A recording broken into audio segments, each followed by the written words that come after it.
The siege imposed by Israel over the entire Gaza Strip has now entered its sixth year.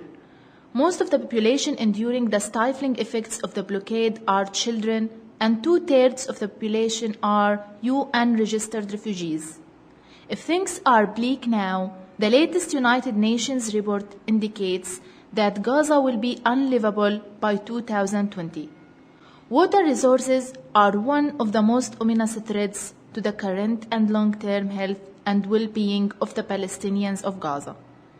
The Israeli blockade to Gaza Strip and has a very negative impact on the whole Palestinian lives conditions, and especially on the possibility to keep providing service. I'm not talking only about water, we are talking also about health, education, everything. Now when it comes to the water sector, as everybody knows that the Gaza Strip limited resource of water are the water aquifer, which is very humble to match the increasing demand on the water and wastewater services to the 1.6 million inhabitants in the Gaza Strip.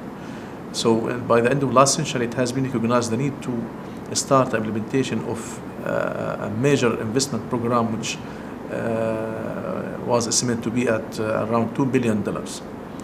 Now, the blockade and the Israeli frequent incursions to the Palestinian territories is the main reason towards donors' decision to suspend those projects. We are talking about implementation of a seawater desalination plant, of implementation of wastewater treatment facilities, but also to expand water networks and wastewater networks. Now, postponing those projects, or even for some donors canceling those projects, are putting more burden and more responsibility on our shoulders. We are running some facilities, most of them are out of order.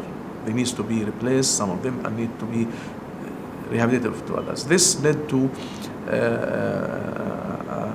fast and rapid deterioration of the water sector. The UN report warned this week that damage to the coastal aquifer in Gaza will be irreversible without immediate remedial action. The section of the aquifer underneath Gaza cannot cope with the demographic pressure of the tiny strip and is contaminated with untreated sewage due to Gaza's dilapidated wastewater treatment infrastructure. There will be virtually no reliable access to sources of safe drinking water. A lack of clean drinking water is one of the region's greatest concerns. The report states that the water needs of Gazans has increased by 60% and that urgent action is necessary to protect their current water source, a single aquifer that is estimated to become unusable by 2016. The report also says that more desalination plants will be needed in the near future. There are two main objectives of Waqaf, the Water for Gaza project, according to the founder, Dr. Mahathir Mohamad, the founder of Perdana Global Peace Foundation. One, to deliver 500,000 bottles of clean drinking water from money collected from the people of Malaysia to all the people of Gaza, Muslim and Christian. نشتري الماء من الدكاكين ومن السوق بسبب ملوحة المياه الموجودة في غزة. فأنا مثلا في بيتي نسبة الملوحة عالية جدا، لا أستطيع أن أغسل وجهي.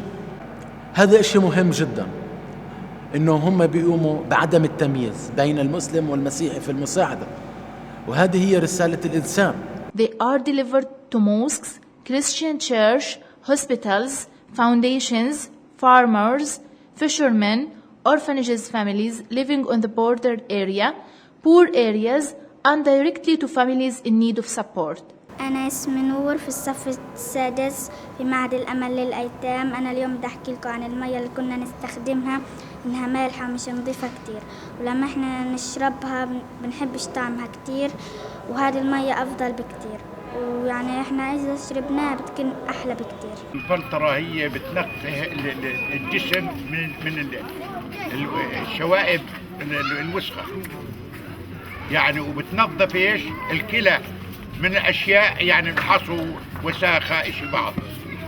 لو شرب عريق الصبح الواحد له كوبايتين أو نص دجاجة عريق ممكن بيستفيد منها أحسن من العلاج.